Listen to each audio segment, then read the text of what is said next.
Good morning, Ripple family. Of course, my name is Mr. Peters. This morning, you're going to take a few minutes to fill out the back of your wave card, your PBIS wave card. And on the back of that, there's a graphic organizer that you are going to complete while you're watching a video. And that graphic organizer is the ABCs of how to be a Ripple Scholar.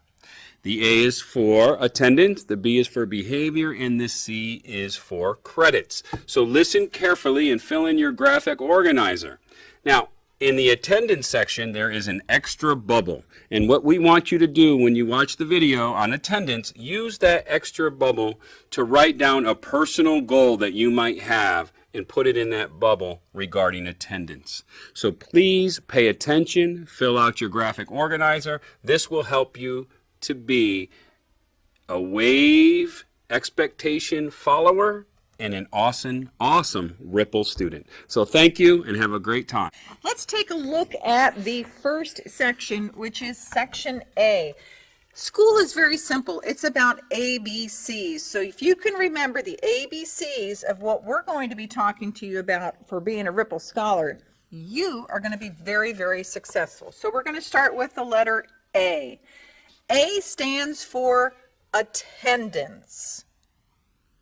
It is so important for you to be in school in order to learn, and it is so important that you're on time, and it is so important that you are on time for each and every class throughout the day. And we kind of helped you by putting an incentive in there.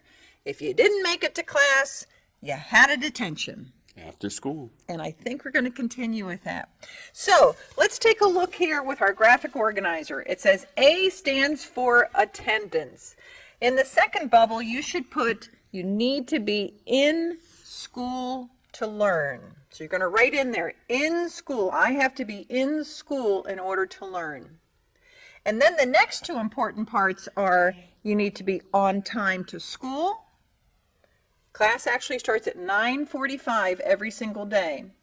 And then the second bubble is you need to be on time for each and every class. So I want you to double check right now and make sure that you have the A for the ABCs of being a Ripple Scholar complete. Attendance, you must be in school to learn, you must be on time to school, and then you must be on time for your classes. Now, I'm going to have you take 30 seconds, and I want you to write in the far right-hand corner what it is that you are going to do to be an ABC Ripple Scholar this second semester. So I need you to write in there. What we know is that when we write our thoughts down, we make them our own, and then we can act accordingly. So take just a minute and write down what you're going to do as it relates to attendance.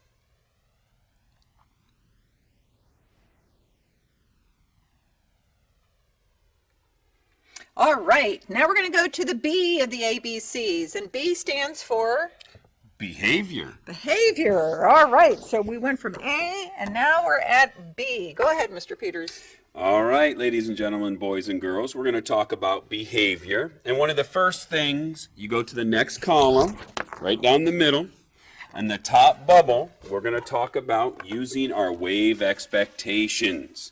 So in that top bubble, use wave expectations in class.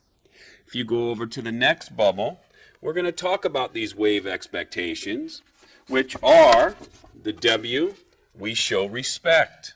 That's respect to your fellow classmates. That's respect to your teachers. That's respect to yourself, doing what you're supposed to do. Next, we have act responsibly. And that's part of attendance, getting to class on time, having the right supplies, doing your schoolwork, listening to the teacher. All of that is acting responsibly. Next, we have value differences. This is very important. If we were all the same, life would be kind of boring. Boring. Have to value everybody's differences, okay? We're not all alike, but we have to respect each other and get along with each other. And last, excel in academics. That's very important. And that goes to the next section that we're going to talk about a little bit later in our C's. All right, so we want to do our best in our academics. So that covers our using our wave expectations in class. So just to make sure that we're on the right target here, for B, it stands for behavior, and then we're talking about our wave expectations, and then Mr. Peters, you just went through each of the wave expectations there. Right. And Perfect. the bubble's a little small, so you might have to move over a little bit. Okay. Make room. Be All right. creative. Second bubble. Second bubble, of course, is your conduct on campus. Conduct on campus. That should go right here in the second bubble. We're talking about dress code. First thing in the morning, you get dressed, you look in the mirror, am I in dress code?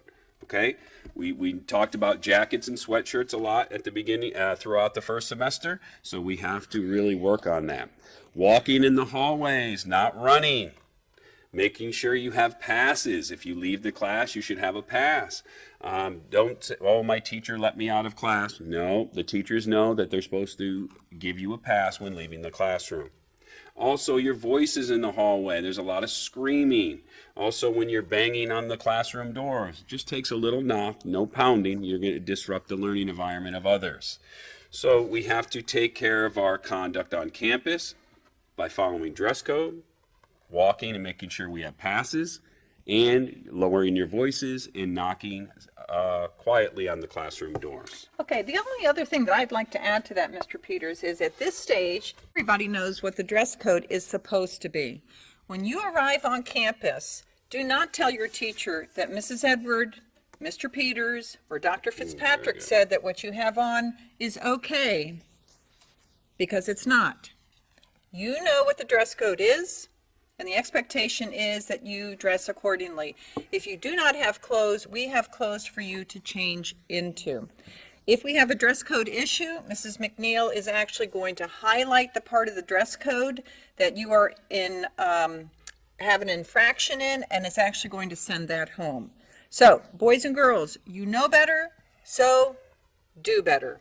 Okay. Thank you. That's a very good point. Awesome. Thank you, Mr. Peters. Also, I'm valuing our differences. yes, you are. Behavior, the last bubble, and this is the biggest phrase or statement or motto that Mrs. Edward always talks about. Your language and actions of employment. So important that you come to school every day with that in mind. That means the things that come out of your mouth, how you speak to the adults, how do you speak to your peers. You have to be like you were at work, professional. I can't say some things that sometimes that are on my mind at work. That's just, I would not have a job. We wouldn't be employed. That's also keeping your hands and feet to yourself. I see a lot of pushing in the hallway, or students will say, well, we were just playing, Mr. Peters.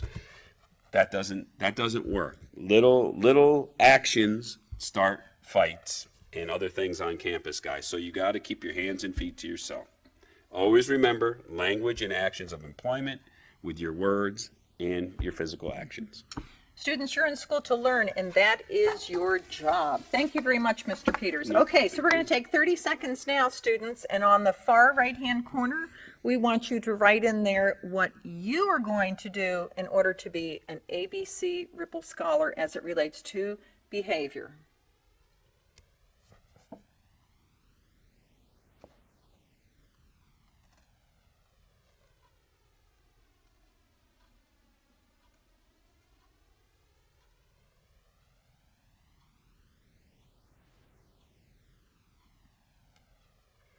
All right, and now we get to the final part of the ABCs. We're at the C part, Dr. Fitzpatrick. Talk to us about the C.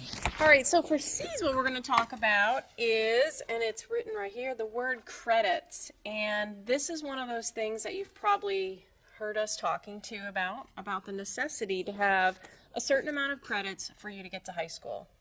And I know what happens is sometimes we're in 6th grade and even 7th grade, and maybe didn't pass a class, say language arts, and we go to the next grade level and we think, it didn't affect me. But when you hit 8th grade, if you do not have 12 credits, we cannot move you to the high school. So, in this first bubble, you want to write, I need 12 credits for high school. So there's 12 credits needed to go to the high school. And you have to have these done by 8th grade. And then in the next bubble, you're going to write what those 12 credits are. You need 3 in math, language arts, which you could put ELA, science, and social studies. So 3 of those in each gives you 12 credits, and that's what you need. So reminder, you need 12 credits to move to the high school, so 12 credits needed for high school. And you need 3 credits in math, ELA, science, and social studies. Making sure to stay on and get our 12 credits, we've got to have, in our next bubble, we're going to talk about, we call stick-with-itness, or maybe the word, we've talked about the word grit, or the power of yet. Here, stick-with-itness. This means when we're frustrated with something, we keep trying and we stick with it until we get it accomplished. This can go for attendance, behavior, and of course for your credits. If you are struggling, one of the things you could do for stick-with-itness, which you could write in this next bubble, is if you're struggling, you're not doing well on tests, talk to your teacher. Can I redo the assignment for earn a higher grade? Can I relearn it and retest? So think about asking to redo an assignment or retesting, and there's also tutoring. Lots of teachers offer tutoring after school to help with assignments, and then we have our Century 21 where you could get help from our teachers there as well. So here, stick-with-itness and having grit, or the power of yet, and redoing our tests, redoing assignments, or maybe signing up for tutoring. And then in our last bubble, this talks about being a self-advocate. And what that means is you're going to advocate for yourself. And advocating for yourself means asking for help and speaking up and saying, I need help, or I don't understand. I know some students struggle. Sometimes I hear from students, well, I don't want to raise my hand because I'm embarrassed because I think everybody understands it and I don't. Write your teacher a note on your paper. Go talk to them privately. Send them an email. Let them know. And then you don't have to worry about people knowing, and the teacher can talk to you privately. So self-advocate is what we're going to put here. And in our last bubble, we're going to talk about ways we can self-advocate. We can always do our personal best. And what our personal best is, are we doing the best that we can?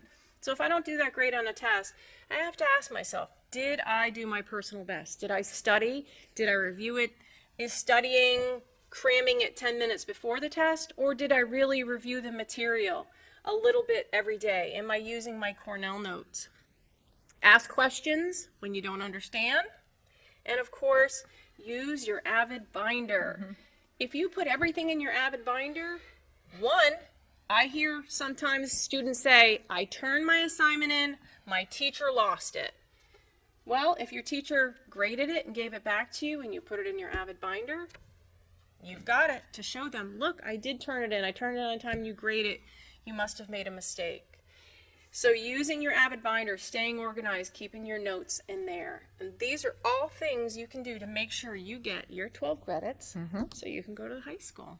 Okay, awesome. So students, take about 30 seconds and write in the final column what it is that you're going to do as it relates to credits in order for you to be a Ripple Scholar.